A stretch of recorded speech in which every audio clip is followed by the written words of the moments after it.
I'm here to talk about tax. Tax planning is kind of the victim of the moral crusade of the age. Anybody who's engaged in any kind of active tax planning is really laying themselves open to attacks of immoral behaviour, and the revenue is gradually arming itself to deal with what is perceived as unacceptable tax avoidance. What's unacceptable is itself movable. It is not a static thing. So what was acceptable planning a few years ago is no longer viewed as acceptable. And the revenue is arming itself to the teeth to deal with, is arming itself to the teeth to deal with avoidance cases. In the last couple of years, we've had the General Anti-Abuse Rule, we've had what's known as Part 7A of the Income Tax Earnings and Pensions Act, and we've now got a thing called an accelerated payment notice or a follower notice. And what all this means is, if you have been following cases like the Rangers Football Club case and you think you might do something similar, forget it. It's been shut down. If you want to get involved in some lurid planning involving lots of steps and a pre-packed in and out no tax scheme, forget it. The General Anti-Abuse Rule will probably shut it down. So what we've been looking at in the past as reasonably aggressive tax planning strategies are gradually being closed off. You will find people who are still promoting those schemes, and they will tell you that they have an opinion that says that they work. And they almost certainly will have, because there are some pretty bullish tax counsel out there who will say, yes, that's got a reasonable chance of succeeding. If you want to do that, there's nothing wrong with doing that, but be aware that there's a danger involved, okay? I'm not here to talk about those kinds of things this morning. This is more on the kind of mundane, everyday side. The first kind of thing I want to talk about is benefits in kind generally. Years ago, providing benefits was a fantastic way of saving tax. We used to say, well, you know, you could contract with somebody to build an extension on the back of the house of an employee because they wouldn't pay any national insurance on that benefit. You could pay for somebody's holiday because the employee wouldn't pay any national insurance on it. But ever since about 1991, there's been a gradual encroachment of Class 1A national insurance on a raft of benefits, so that now virtually everything attracts employers' national insurance, and the advantages have been virtually wiped out. That said, you could still generate an advantage. If one of your employees was going to go on a holiday and it was going to cost £10,000 and they were a basic rate payer, I doubt whether they would be going on a holiday that cost £10,000 if they were a basic rate payer, but if they were, then you could possibly generate £1,000 worth of saving by contracting directly with the package tour company and paying for that for them as part of their package.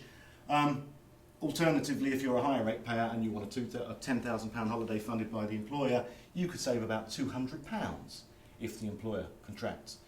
If there's any takers for this, see me afterwards. I've not done one ever. So that gives you some kind of idea of the benefit. Cars, it's impossible to generalise about cars, other than to say it's impossible to generalise about cars, because the calculations are so complex. They're based on emissions, they're based on the list price of the car in the first place, and there's not a linear relationship between price and emissions like there might have been a few years ago, because technology moves. So you need to know what the price of your car was when it was new, what its emissions are, before you can even have a stab at what the calculations are going to throw up. You always need to consider whether it is worth running the car personally and claiming mileage from the company. And other than that, I can't really say anything more. You have to do the calculations every time. For fuel, it is possibly more easy to generalise. Fuel benefit is based on a scale rate applied to a lump number. At the moment it's £20,200. And you just use the same benefit in kind rate that you use for your car. So if you've got a 35% car because it's a high emitter and the company pays for your private fuel, you will pay tax on an amount of 35% of £20,200, which is about £7,500. So you pay 40% of that, which is about £3,000. Are you spending more than £3,000 a year on fuel? Well, I wonder. Sorry, in this example, I've thought of a car which is doing 30 miles a gallon, and you're doing 12,000 miles per annum, of which 8,000 are business.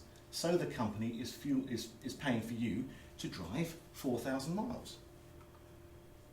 If the company provides that fuel, in this example, the company ends up with a liability of about 2,500, and you end up with a liability of about 2,800. Whereas if you just claimed under the mileage rate from the company's bill might go up a little bit to 2,800, but you'd actually be you'd actually make a profit on the deal. You'd actually get £960 in more than you spent out on petrol. That's even adjusting for VAT. So giving people a fuel benefit is rarely a good idea. Can I ask if there is a sort of standard figure that the revenue would expect per mile? Yes, there is. If you are claiming mileage, you can claim 45 pence per mile for the first 10,000 miles and 25 pence a mile thereafter. That's if you're using your own car. If you're using a company car, there are different rates. They're much more your own car. Yeah, if you're using your own car, yeah. So it's 45 pence. 45 pence up to 10,000. Up to 10,000 miles, 25 pence a mile thereafter. Yeah, I found that it was so expensive, the 45p a mile, it was cheaper than me to give them a car. So when that low mileage 3-year-old car was cheaper than them using their own car and charging 45 to 20 and 45 pence a mile. What did you give them the company car scale rate, sort of 11 and 14p? I don't know, I just worked out it was cheaper. But to buy them a car, give them a car, and then to use their own and charge you 45 pence a mile. Okay, well, there you go.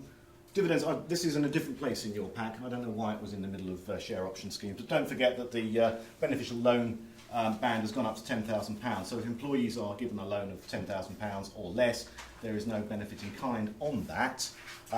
So if you are giving people a loan for things like purchase of a car or purchase of some kind of season ticket, there won't be any benefit in kind up to that level.